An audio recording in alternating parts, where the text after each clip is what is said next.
As software engineers, we seem to have this innate need to maximize for efficiency, so much so that we're even trying to get rid of ourselves. Let me explain.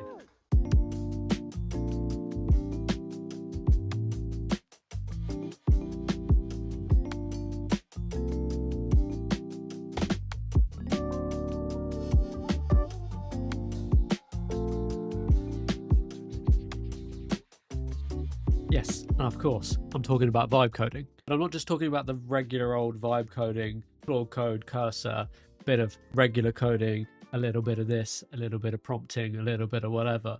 No. I'm talking about this prolific rise in while loop vibe coding, this sort of agentic loop paradigm that seems to be cropping up, that seems like an expansion of this obsession for engineers to completely remove themselves of the process of writing code.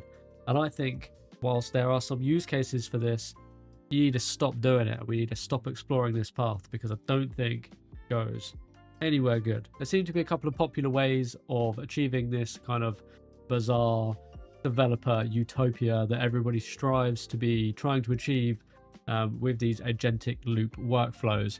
One of them is called Claude Flow, and another is Ralph Wiggum. And Prime and Theo have both done videos on Ralph Wiggum, and it's essentially outlining a set of requirements and then putting your agent into a loop until it has achieved this set of requirements. And I do think there are a number of really useful use cases for these workflows.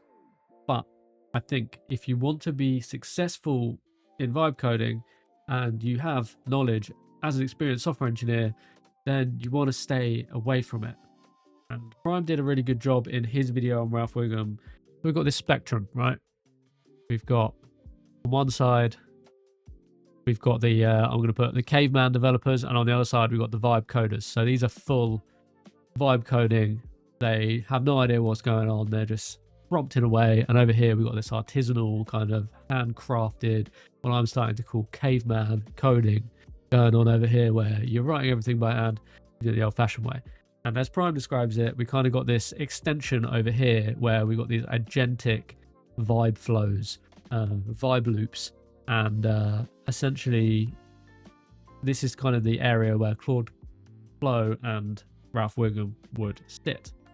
And before we jump into why I think that's a bad idea, I want to say I'm not somebody that's against vibe coding at all. I've got around 15 years of experience, and towards the sort of tail end of that experience, I say the last sort of 10 years, sort of 7 to 10 years, I've really had a big focus on code quality, how we achieve what it is we're trying to achieve, how we write that code, and why it's important that it's written in that way.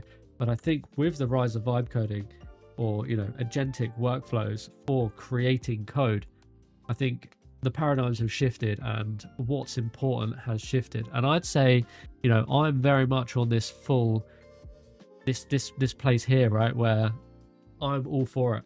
I am having so much fun delivering software without needing to write a single line of code. But that's only because I know what this code should look like. And there is this sunken cost fallacy, or this perceived sunken cost fallacy, where you start to vibe code, you've got an error, you prompt again, and the argument of people over here is that actually if you just wrote it by hand, you'd save so much more time. Well, I beg to differ, but that's only because of the way that I do vibe coding, right? I think being over here is what these people are talking about, right? If we have no involvement in the process whatsoever, then it's game over. And you might be sat there thinking, what are you talking about? You haven't given us any reason as to why this is a bad idea. Well, I'm going to give you an example. Got my brand new Claude Code window open, and I'm starting a brand new project. I've got a fresh prompt up, and I'm about to get pure vibes, man. And I bang it into plan mode. We get going, we set Claude off. Hopefully he opens up a bunch of agents to do some research, and we start putting together this plan. Okay, all's well and good. We're off to a pretty standard start, right? We are building up a plan, set of requirements, much like you would do with Ralph Wiggum. You get to a point where you're happy with your specification and you set Claude off. Off we go. I can go make a coffee. Everything's good. I'm going to come back and this amazing application is going to be built.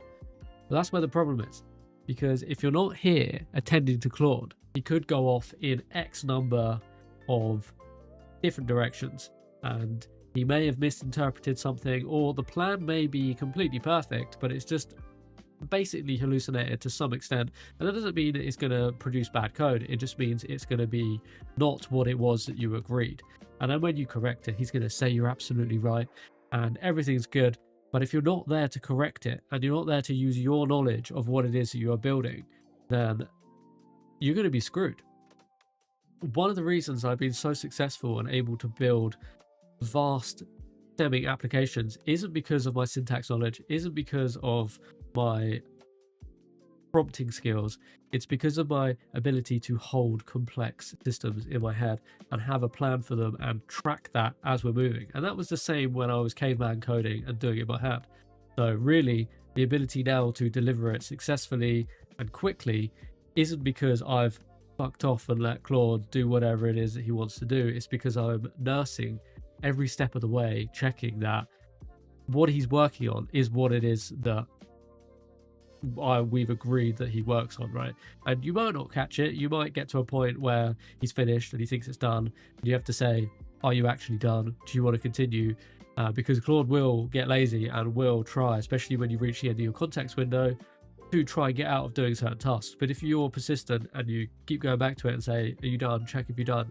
Even when he says he's finally done, you ask again. And that may be, you know, kind of what we're achieving with Ralph Wiggum, but without that human interaction, I've got to the point where I'm happy to let go of the code. I don't need to write any code, but the design, the plan, the architecture is where my skill set lies, right? Where my knowledge comes from, where my experience comes from.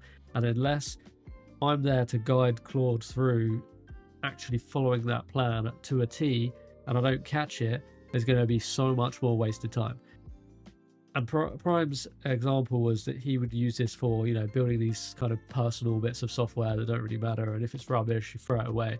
And that's all well and good. But if you actually want to be successful vibe coding to make money, to create a business, then you don't want to be leaving it unattended. You don't want to just get lazy and wash your hands on it. If anything, you want to learn from what Claude's doing and how it's building, especially if you've got less experience, then that you can actually learn. And you can check things. You can pull up GPT and say, hey, Claude's doing this. Is that right? Sense check it. Make these agents adversarial. Use this as an opportunity to learn and hone what works and what doesn't work. Don't get lazy. Don't use Ralph or Claude Flow if you want to get better at vibe coding, because you're removing yourself from the picture and ultimately it's a complete waste of time. What I think we've ended up doing is we're actually kind of reintroducing, you know, people say that, you know, time goes in loops, right? Everybody was originally doing this kind of waterfall model, and then they go to this kind of secular agile model. Everyone thinks they're doing agile, right? And I think we are now getting back to that kind of waterfall state of development, but with vibe coding, where we think we could go in this one big loop and we'll eventually get to kind of where we want to be. But I don't believe that's the way forward. I think if you actually want to be really successful, then you want to stay present, you want to stay on it and progress without getting lazy. And if you enjoyed the video, let me know in the comments. Let me know your thoughts on how you vibe code, if you vibe code, all the rest of it. And I'll hopefully be making much more regular videos on this channel. So subscribe. I'll catch you in the next one. Peace.